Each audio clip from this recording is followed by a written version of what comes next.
الفاتحة. نعم.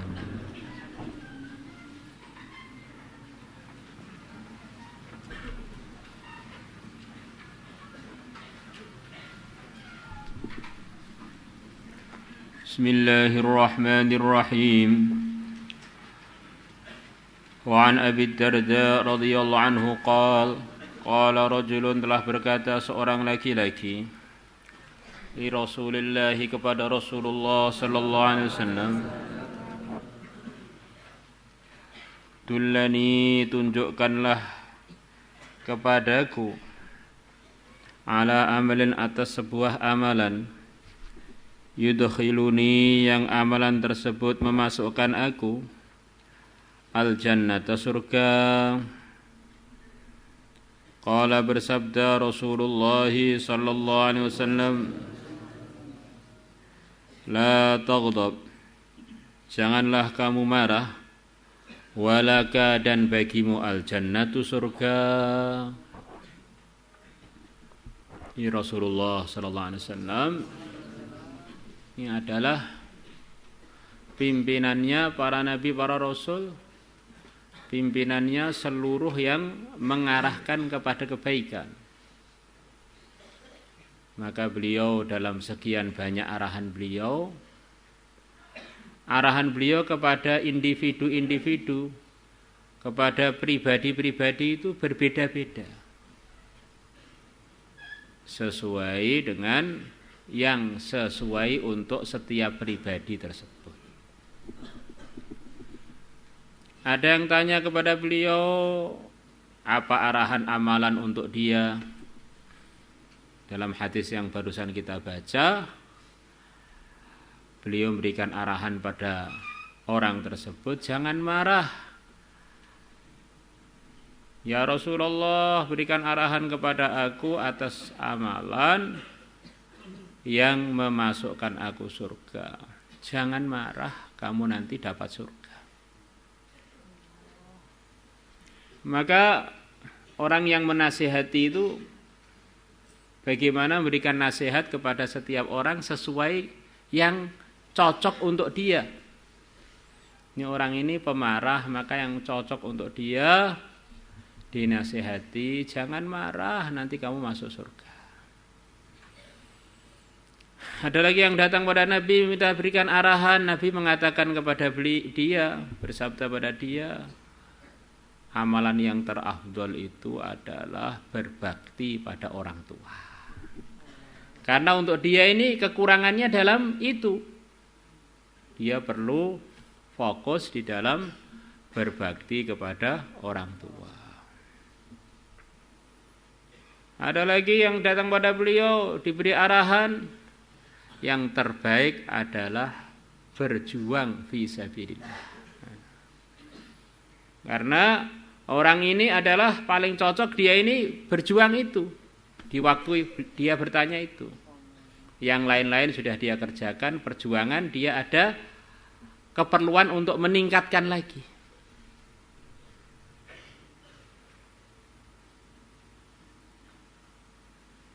Maka Nabi bercerita pada sebuah majelisnya, saya barusan masuk surga. Saya melihat di sana penduduknya yang paling banyak adalah para wanita. Maka para wanita sahabat bertanya pada Nabi, kenapa ya Rasulullah? Kok kami menjadi penduduk neraka yang paling banyak? Bahwa saya masuk surga dan lihat neraka, di sana di neraka yang paling banyak penduduknya adalah wanita. Kenapa ya Rasulullah? Karena kalian para wanita punya dua amalan yang buruk. Banyak wanita diuji oleh Allah dengan dua amalan yang buruk ini. Yang amalan ini menunjukkan wanita ini sayangnya kepada hambanya Allah kurang. Akhirnya Allah pun jadi kurang sayang pada dia. Karena hambanya Allah itu milik Allah. Kalau kita menyayangi hamba Allah, kita akan disayang oleh Allah. Kalau kita kejam pada hamba Allah, maka kita pun akan tidak disayang oleh Allah. Ar-rahimuna yarhamuhumur rahman. Tukthirnal la'na wa takfurna al-ashira. Kalian para wanita ini banyak mendoakan buruk orang lain. Ini kelemahannya wanita yang disabdakan Nabi. Tukthirna al-la'na, berarti sayangnya kurang. Ada tengkar sedikit, marah, tak doakan kamu, gak laku kawin. Ini di dunia wanita biasa begitu itu. Awas ya, anak kamu nanti cacat. Awas ya, hancur dunia akhirat. Di masalah-masalah sepele itu dia datangkan bom atom. Masalah-masalah sepele.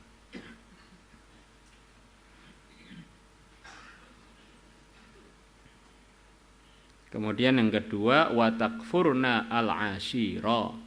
Dan kalian tidak mensyukuri al-ashir.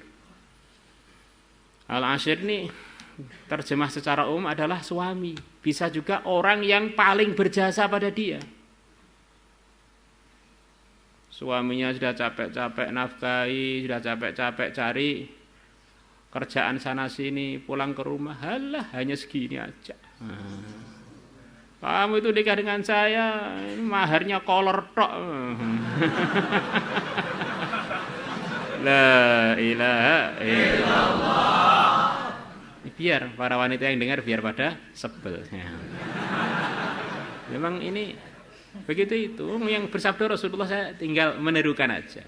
Tukthirna al-la'na wa takfurun ashir. Yang kesimpulannya dua kelemahan ini nunjukkan dia ini sayangnya pada hamba Allah kurang.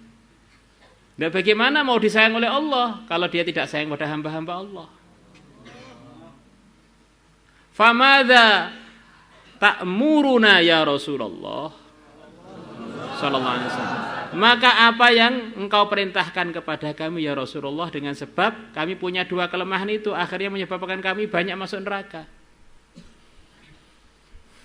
Maka Nabi memberikan arahan yang sesuai. Ini tadi kan penyakitnya itu dianalisa oleh sebagian ulama kurang sayang. Maka harus dilatih untuk nyayangi hamba Allah. Di antara bentuk sayang adalah banyak bersedekah biar banyak sayang. Aktsirna minas shadaqah.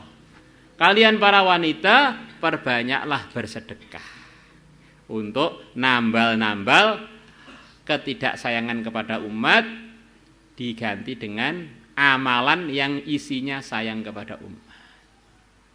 Orang itu yang repot sudah ngomelan, nyacian, juga pelit pisan. Waduh. Sempurna, elek itu sempurna.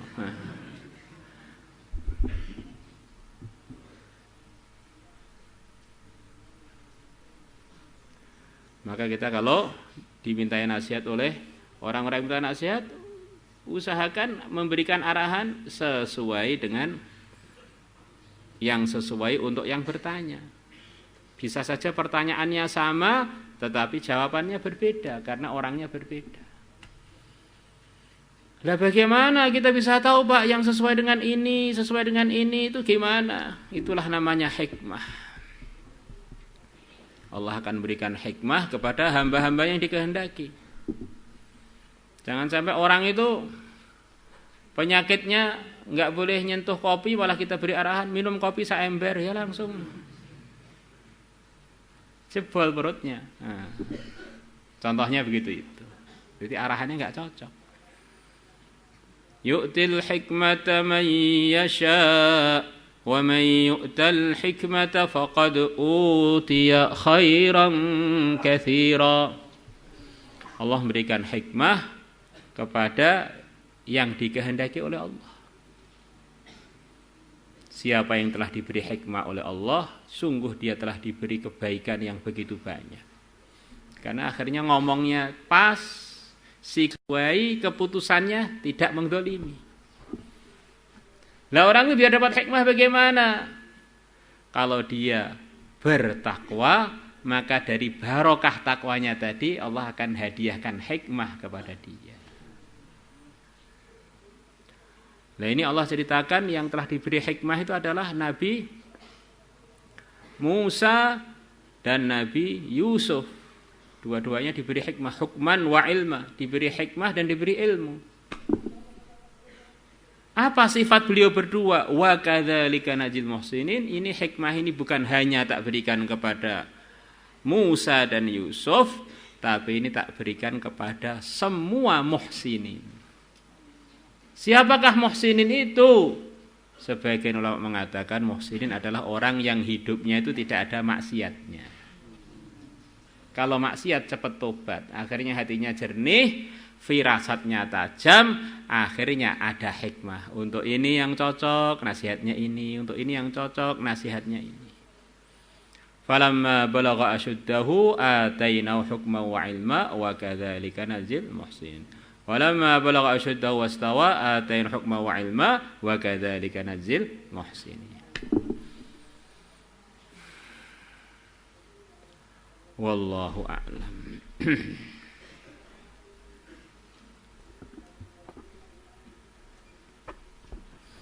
وعن أبي هريرة رضي الله عنه أن النبي bahwasanya Nabi sallallahu alaihi wasallam qala Nabi bersabda laisa asyadidu bis-sur'ah innama asyadidu alladhi yamliku nafsahu 'indal ghadabi. Laisa asyadidu bukanlah orang yang kuat, yang perkasa. Asyadid itu orang yang perkasa, yang kuat. Bisura'ati orang yang ahli menjatuhkan lawan tandingnya. Di sura'ah itu ahli menjatuhkan lawan duelnya, lawan sparingnya. Itu namanya sura'ah. Saking kuatnya atau saking lihainya dia ini memang jagoan urusan jatuh menjatuhkan, nggak pernah kalah. Bukan itu. Hakikatnya orang yang jagoan itu bukan itu. Itu kan jatuhkan orang lain. Innama syadidu sesungguhnya orang yang perkasa, orang yang kuat. Alladzi adalah orang yamliku nafsahu yang bisa mengontrol dirinya. Indal ghadabi ketika marah. Jadi kalau orang tuh ngalahkan orang lain itu ya kuat lah. Tapi kalau bisa ngalahkan emosinya, ini adalah orang yang terkuat. Nah, itulah yang namanya al-jihad al-akbar kata sebagian ulama. Sampai sebagian sahabat ketika perang dalam pertempuran mereka pulang sambil mengatakan roja'na minal jihadil asghari ilal jihadil akbari. Dalam sebagian riwayat begitu. Kami telah balik dari perang yang kecil menuju perang yang besar. Perang kecil itu melawan orang lain itu kecil. Karena di situ ada semangatnya, ada ya mungkin ada nafsunya atau bagaimana, ada semangatnya. Jadi kalau ngalahkan diri sendiri itu memang enggak semangat gitu. Sukanya diri kita ini kita ikrom, pengen ngeluyur dituruti, pengen bangkong dituruti, pengen makan nggak sehat dituruti, biasanya gitu. Kok orang bisa menahan dirinya? Lah ini jago-jagoan. Nah. Jadi hal-hal yang tidak diridhoi oleh Allah. Itu orang itu akan bisa mengontrol dirinya dengan baik. Resepnya pertama kali harus benar tauhid. Kalau dia ini merasa memang dia ini hanya hamba yang tidak berhak memprogram dirinya, nanti akhirnya memudahkan dia untuk berpikir, untuk taat. Berpikir untuk menjauhi pelanggaran. Jadi kalau orang itu sudah merasa awak-awakku dewe, sak karepku dewe, ya begitu itu ya namanya orang yang enggak benar pemikirannya, akhirnya sikap-sikapnya jadi ngawur.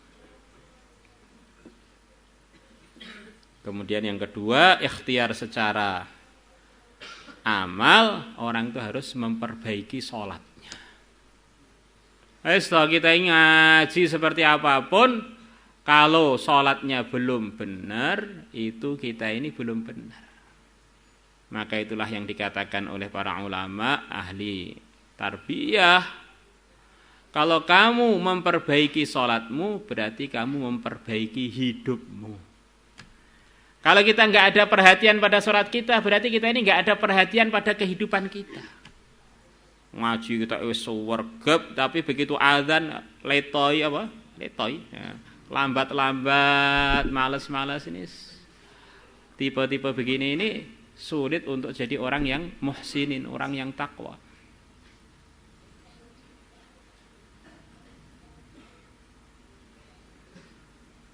Kemudian di antaranya lagi adalah orang itu bisa emosi, bisa melanggar itu karena ngikuti nafsunya.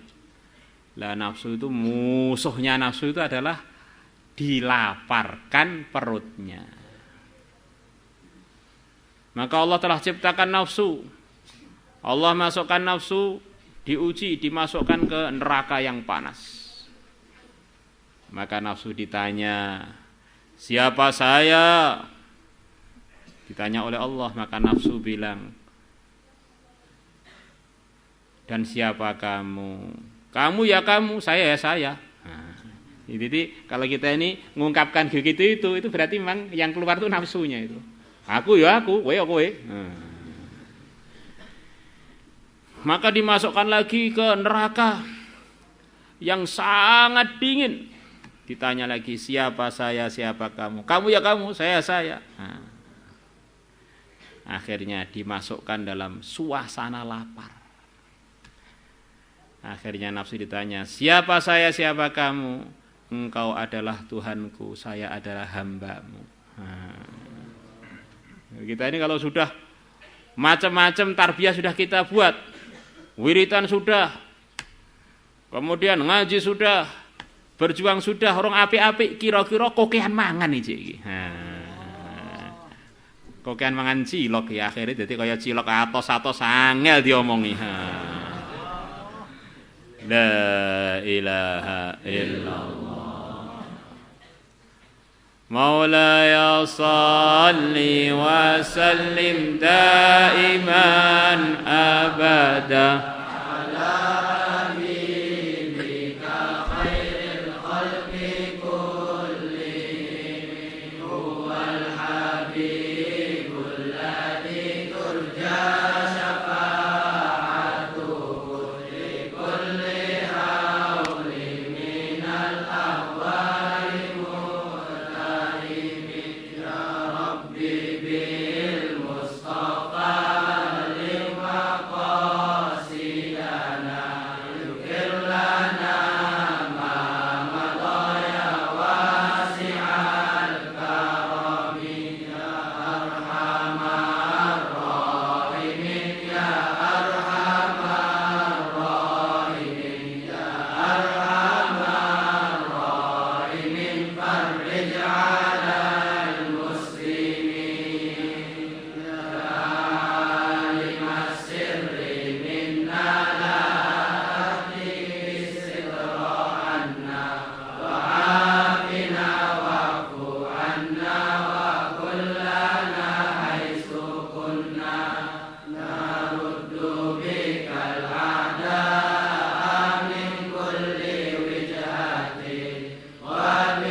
Salatullah